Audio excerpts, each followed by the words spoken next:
Mhm. So can we just start off first, Tina, with just introducing yourself and your brand? Would you like to do that?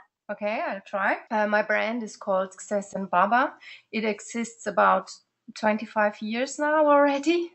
Uh, Wow. yeah.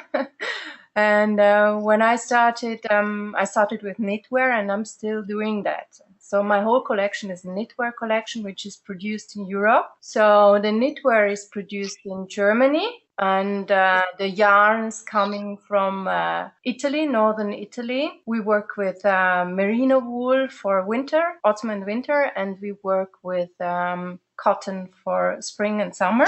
The merino yarns is the hair of the merino sheep. They also come from Europe, so they don't come from Australia or New Zealand or something like that.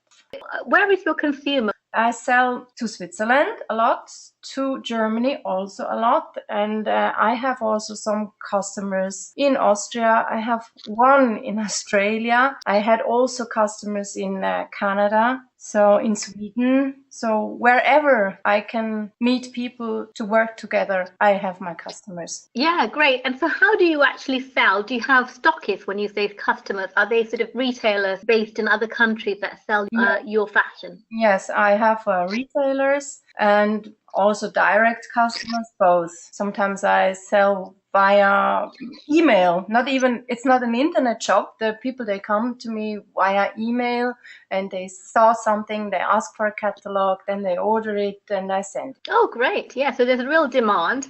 Mhm. Do you know who your typical customer is? Do you have a typical customer? Say, it's not the very young people. It's, I would say, about 35 years up to about 90. Yeah. These are conscious customers. They like something special. They like good quality. It's important to them where the things come from. They want to know how the things are made, and they also like the natural materials. And they pay a lot for the clothes, but then they keep it for a long time. Even Yeah. if they don't wear it anymore, they give it to their children, to their sister, to their friends, you know. They don't throw it away. That's real sustainability, isn't it? It's true. Yeah, this is what we're hearing in our research, that actually the ethical fashion consumer is pretty much a 35-year-old, sort of quite well off, well-informed person. But we're also seeing from our research that there's also a growing a growing consumer profile that is slightly different, you know, sort of younger people. Now, do you do any marketing at all to sort of get your brand out there to other types of consumers? Yes, it's a little bit difficult at that point because, I mean, I do Instagram. I have an employee who is doing that, a younger person in my company, and I have young people in my shop, and I combine my collection with secondhand items. Right. And that gets young people in as well. But I don't do some commercial, something like that in the internet or something, or in the print media or something like that. It's that I find it a little bit difficult. Yeah. Point. And you say that you have a physical shop. Where is that? Our shop is situated in the heart of Zurich. We just opened a new one in July. Before we had two in Zurich at two different points. One was just a shop with our collection, and the other one was a shop combining secondhand and our stuff together. But we had to move out of this building, so we got a new shop now, which is really, it turned out to be a really nice location. And a lot of people see it because there's tramways passing, and we've got a lot of window displays. So people see the stuff and they come in, and it's really yeah. I mean, some people come in because they saw something in the secondhand section in the window display, and then they take a look around and they see my own things as well. And the shop is very special because today a lot of people, shop owners, have the problem that the people wouldn't come because they just go to the internet and they buy the things online. But if you have a shop with secondhand items, people really have to come. Either they have to bring their own stuff to sell it, or they have to come and see what we've got, because the assortment is always changing. So that's very interesting for people to come in.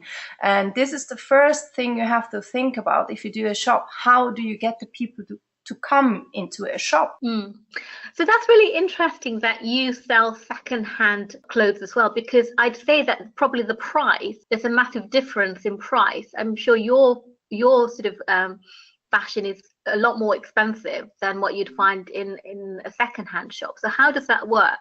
Not that much. Difference is not that much, because we have only high quality and label second-hand stuff. So like from Missoni, Prada, Gucci, Louis Vuitton, this kind of stuff, Jill Sander or whatever, but all high quality. So the things are, maybe there are some things that are cheaper, but there are also things which are more expensive.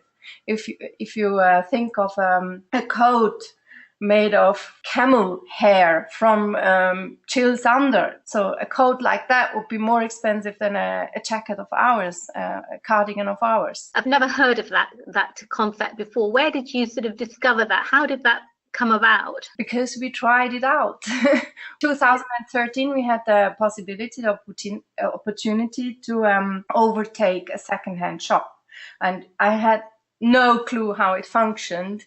But when we tried and we got into it, and for me, it's very important to give the clothes back their worth. So we don't sell old clothes. We sell nice clothes. We sell fashionable clothes. We don't sell any vintage. We sell things which are maybe only 2 or 3 years old. We sell things that people buy, but then they couldn't wear it because it was too small or too big or whatever. So they don't have to throw it away. They get something out of it and they can buy something else. So it's a bit like a perpetuum mobile. You put money in, you get money out. I can have some employees to pay them, and they can overlive. So yeah, they bring their stuff. We take a look. We decide what we take. We discuss the price. Then we hang everything into the shop, and we leave it for 3 months about. And in the end of the 3 months, the people can come and pick their clothes up, the ones we didn't sell, and they get the money for the ones we sold. Well, we have at least 2 times we have them in our shop. So at that time, they always can also take a look at my stuff. They can find my stuff. They can get interested to it because they just see it, and then they ask, "What is this actually? What do you have over there?" You know. And also another kind of commercial I do is I have some women groups who visit me, like women business groups, and I make a little event in my shop. I talk to them, I tell them my story about my brand, the whole thing, and we have a nice evening together. And that's how I get onto new people also, because then they have other friends and they bring the other friends to the shop. And when they want to buy something, they're looking for something, they will end up in my shop. So it's a very sociable, sort of a localized kind of concept, isn't it? It's really just reaching out to people nearby, people who work and live there. Yeah, I mean, it's really personal. And the other thing is, if I sell to retailers, then other people can get to know my product. And if they ever end up in Zurich, I'm sure they will come and look for me, you know? Yeah. We're growing really small, and it's in a real personal way. And you said that you are actually a sustainable fashion brand. So can you just walk us through, the accreditations that you have and what makes you sustainable specifically? There are some different aspects. The one aspect is, or most important maybe, is the production in Europe and the materials which also come from Europe. I visited all the factories, even the yarn factories. I've been taking a look. They're clearing their waters, for instance. What does that mean? They're cleaning they need water to color the wool. Yeah. They have their own cleaning system inside of the factory. So they clean water themselves. Then the ways are short because I don't have to fly my stuff all over the world. Also, the designs are sustainable because they don't go out of mode, so they don't go out of fashion. I mean, you can wear them 10 years and it looks always the same. It's something special. It has, it is something, either you like it or you don't, but you can wear it 10 years, 15 years. Yes, yeah. So the design also is sustainable. And also we do, most of our knitwear is reversible. So you have always 2 pieces of clothing. Buy one and you got 2. So I think this is also a kind of sustainability. Yeah, definitely, in the design. Yeah. Yes. So what kind of accreditations does the yarn have? Does it have any specific sort of way that it's produced?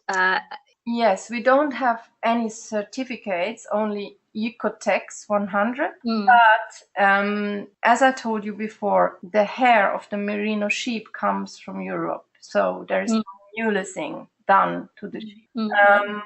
The waist not far. They don't need, put any any heavy metal in the color. There is no nickel in the zippers, which come from Switzerland, actually, the most expensive zippers in the world, but also the best. And it's knitted in Germany.